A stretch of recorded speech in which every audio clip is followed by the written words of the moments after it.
Hola a todos, bienvenidos a mi canal. Mi nombre es Smith Perilla y el día de hoy les quiero contar uno de los casos más famosos de México, conocido como las hermanas más sanguinarias del país, las Poquianchis.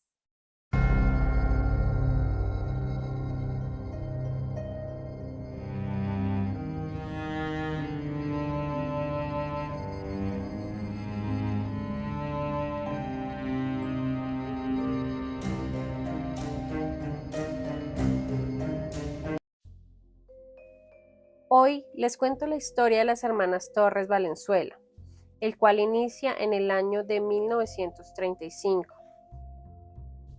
Crecieron en un ambiente de pobreza absoluta en El Salto, Jalisco. Su papá, Isidro Torres, quien vemos en pantalla, era un policía que trabajaba para el gobierno porfirista. Se mantuvo en su puesto incluso durante la Revolución Mexicana y no solo eso, sino que también estaba a cargo de ejecutar prisioneros villistas. Era un tipo violento, autoritario y no tenía problema en maltratar a su esposa e hijos. Ellas son sus 4 hijas: Delfina, María del Carmen, María Luisa y María de Jesús, nacidas entre 1909 y 1924, a quien desde pequeñas su padre las obligaba a ver las ejecuciones de los presos. Por otro lado, la señora Bernardina, quien era muy católica, le inculcó a cada una de sus hijas a ir a la iglesia católica todos los domingos. El señor Isidro abusaba de su cargo y en un homicidio de una persona inocente tuvo que huir a otro pueblo con toda su familia. Es allí donde se instala en el pueblo El Salto y cambia su apellido a González. En 1938 los padres de las hermanas González murieron, dejando una pequeña herencia, la cual fue utilizada para abrir un burdel en El Salto, Jalisco. En él ofrecían servicios de índole sexual por parte de las trabajadoras del lugar. El negocio era tan rentable que en el año de 1954 deciden abrir una sucursal en Lagos de Moreno, Jalisco, y para mantener el burdel sobornaban a varias autoridades corruptas a cargo de favores que les pagaban con sus mismas empleadas. Delfina obligaba a sus empleadas a que ellas le compraran la ropa que iban a usar luego en el burdel, asimismo como maquillaje, zapatos y algunos alimentos, pues normalmente lo único que recibían de alimentación eran una tortilla y un plato de frijol por día. Las niñas que trabajaban para ellas tenían una edad de 12 a 15 años, las cuales eran obligadas a trabajar bajo extorsión por golpes y falta de alimentos. Ellas veían cómo sus otras compañeras que no hacían caso, pues eran castigadas. La Secretaría de Salud emitía cartas de control falsas, las cuales usaban las poquianches para mostrarle a sus clientes que las niñas estaban totalmente sanas. Estas tarjetas costaban una fortuna, pero le daban la seguridad y la tranquilidad a los clientes que tanto necesitaban las poquianchis para no perder su negocio. Para evitar arrestos y aumentar sus ganancias, llevaban a las jovencitas en un camión de pueblo en pueblo, donde prestaban sus servicios en cuartos clandestinos y en campos de agricultores. La ley de Guanajuato no castigaba la prostitución, así que las hermanas Valenzuela se movían con libertad. María de Jesús encontró un buen local en León y lo tomó al instante. Allí abrieron su primer burdel, llamado La Barca de Oro, en honor a una famosa y melancólica canción mexicana. Después inauguraron otro en San Francisco del Rincón, manteniendo el mismo nombre que el anterior, La Guadalajara de Noche. Llegaron a formar un ejército personal encargado de ejercer inteligencia en todas las negociaciones y cuidados del burdel. Tenían escoltas personales quienes les ayudaban a atemorizar a las jovencitas abusando de ellas y encerrándolas algunos días sin alimentación. Delfina ideó un método de secuestro donde se acercaban a los ranchos y secuestraban a las niñas más vulnerables pero más bonitas, sin importar si tenían 12, 13, 14 o 15 años. Llevaban cómplices masculinos y si encontraban chicas solas, las secuestraban.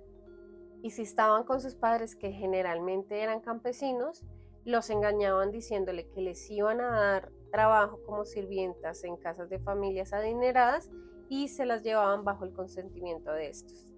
Una vez llegaban al burdel, ellas eran abusadas por los ayudantes de las poquianchis. Luego bañadas con agua helada, y vestidas para atender a los clientes bajo amenaza. Quien se ve en pantalla era Salvador Estrada Bocanegra, alias el Verdugo. Se encargaba de recibir a las jovencitas una vez cumplían 25 años, y las encerraba por largo tiempo sin agua y sin alimento, y una vez estaban muy débiles, las golpeaba con una tabla de madera y un clavo afilado en la punta hasta dejarlas inconscientes. Luego las llevaba a la parte de afuera del rancho y tras cavar una fosa profunda, las enterraba vivas. Las poquianchis consideraban que a esta edad ya no eran atractivas y dieron la orden al Verdugo de hacer lo que quisiera con ellas, y así él culminaba con sus vidas, haciendo honor a su nombre, el Verdugo. Las hermanas González realizaban abortos a las niñas más populares con tal de no perder la clientela, y a las no tan populares les quitaba la vida, al igual que a las que quedaban embarazadas o a las que contraían alguna infección o alguna enfermedad. Muchos fetos fueron hallados y enterrados en los cuartos y patios de los burdeles. Las niñas embarazadas eran golpeadas en la barriga hasta perder al bebé y luego lo retiraban de la manera más brutal, en algunas ocasiones dejando heridas abiertas e infectadas, produciendo el deceso de las madres jóvenes. Otros bebés eran asesinados al nacer. Solamente dejaron vivir a un menor, el cual había sido comprado al nacer por un cliente quien quería experimentar con él, y en los años que estuvo en el burdel fue víctima de mucho maltrato. Algunas de las trabajadoras, como María Auxiliadora Gómez, Adela Mancilla y Esther Muñoz, se convirtieron en celadoras y castigadoras a cambio de que las poquianchis respetaran sus vidas. Esther Muñoz, alias la Picochulo, le gustaba matar a palazos a las muchachas, destrozándoles la cara y el cráneo contra la madera. En los años 60 las poquianchis se vincularon al satanismo con el fin de poder aumentar sus ventas y tener protección de sus bares, encendiendo velas, veladoras en forma de estrellas de 5 puntas. En los rituales tendían a sacrificar animales y bañarse con su sangre. También realizaban orgías en el acto con animales vivos. En 1964, Catalina Ortega, una de las chicas nuevas, logró escapar escondiéndose en el campo y logrando llegar a la ciudad. Allí se presentó ante la policía y denunció todo. Con suerte, porque los agentes con los que ella habló no formaban parte del círculo corrupto. Cuando llegaron, arrestaron a todos y encontraron un cuadro lleno de horror. Las mujeres estaban totalmente desnutridas, llenas de golpes y quemaduras. La gente enfurecida se acercó a la cárcel con el fin de poder sacarlas y golpearlas. Fueron acusadas de por lo menos 30 muertes, 20 nominaciones clandestinas y el secuestro de 100 mujeres. Y finalmente fueron sentenciadas de 30 a 40 años de prisión. María de Jesús pasó muchos años en la cárcel y luego de ser liberada se perdió en el anonimato, muriendo en los años 90.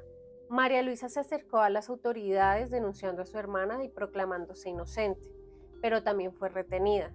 Enloqueció con el miedo de ser linchada y tiempo después murió en la cárcel a raíz de un cáncer hepático. María del Carmen, la hermana mayor, murió en 1949 antes de ser atrapadas. Delfina, conocida como la Poquianchis, murió en 1968 luego de caerle una mezcla de cemento de 30 kilos en la cabeza y agonizar por 30 días. Bueno, eso es todo. Un caso aterrador, un caso indignante. Muchas de las jovencitas ya murieron y contaron su historia. Muchas víctimas, muchas familias que nunca supieron el paradero de sus hijas, pues en esa época no había cotejo de ADN, fue muy difícil la identificación de todas, solamente quedaba el testimonio de aquellas niñas que lograron sobrevivir. Si te gustó este video, dale like, suscríbete a mi canal y nos vemos en un próximo video. ¡Chao! Mutos fetos. Sus empleadas que tenían de 12 a 15 años, salubridad, tarjetas de control falsas, con las que las estas tarjetas cortas y si se encontraban con sus padres, que normalmente era gente humilde, les decían que les iban a dar trabajo y se las llegaba